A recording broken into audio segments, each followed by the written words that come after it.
Lorsque votre enfant atteint 3 ou 4 mois, son bassin s'ouvre, il peut avoir une position de ventre à ventre ou ventrale où les jambes vont pouvoir être de chaque côté, écartées de chaque côté du porteur. Ce n'était pas le cas jusqu'à présent, c'est que lorsque votre enfant commence à attraper ses pieds sur la table allongée et à bouger de droite à gauche. À ce moment-là, le bassin est suffisamment ouvert pour pouvoir passer à la position ventre à ventre classique. La position ventre à ventre spéciale nourrisson, qui fait l'objet d'une autre vidéo, vous montre comment on installe le bébé dans l'écharpe avec chaque bretelle qui passe sous sa base. Cette position ventre à ventre classique, je vais vous montrer à présent, fait passer les bretelles entre les jambes de l'enfant. Pour commencer cette position, on prend la troisième couche que l'on va baisser. On va se retrouver ici avec ces deux bretelles et on va à nouveau baisser la bretelle de l'épaule supérieure. On attrape son bébé, que l'on installe du côté de la bretelle à baisser. On va prendre la bretelle qui reste et on va passer une jambe de bébé.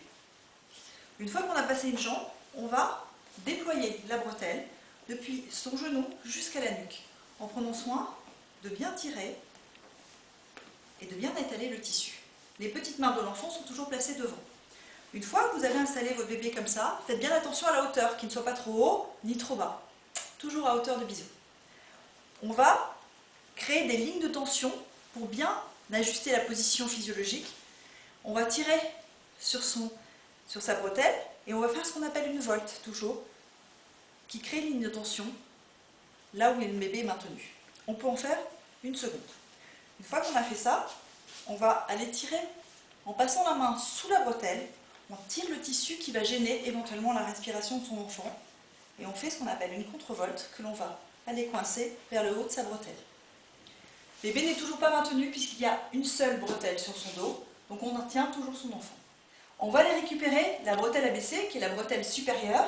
On prend soin de bien regarder que le tissu tourne vers l'intérieur, c'est le haut de sa bretelle.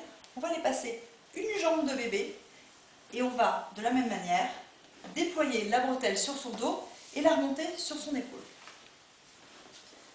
Il faut toujours penser à bien déployer sa bretelle entre le genou, le creux du genou, jusqu'à la nuque. On tire bien tout le tissu. On va faire la même chose que de l'autre côté. On va tirer des voltes pour créer les lignes de tension et bien maintenir la position physiologique de bébé. On en fait une, on peut en faire une deuxième. De la même manière, on va aller chercher le bout de tissu qui va éventuellement gêner la respiration de l'enfant et la coincer sous sa bretelle. Une fois que le bébé est installé dans les deux bretelles, on va aller récupérer la troisième couche. Hop, on fait bien attention de ne pas attraper les pieds de bébé et on va monter sur son dos. Votre bébé est installé pour la balade. Il faut bien penser à regarder si les voies respiratoires sont dégagées. Dans cette position qui est à partir de 3 à 4 mois, généralement le bébé tourne sa tête tout seul. Mais si ce n'est pas le cas, il faut bien regarder à ce que l'enfant ait toujours les voies respiratoires dégagées. Bonne balade!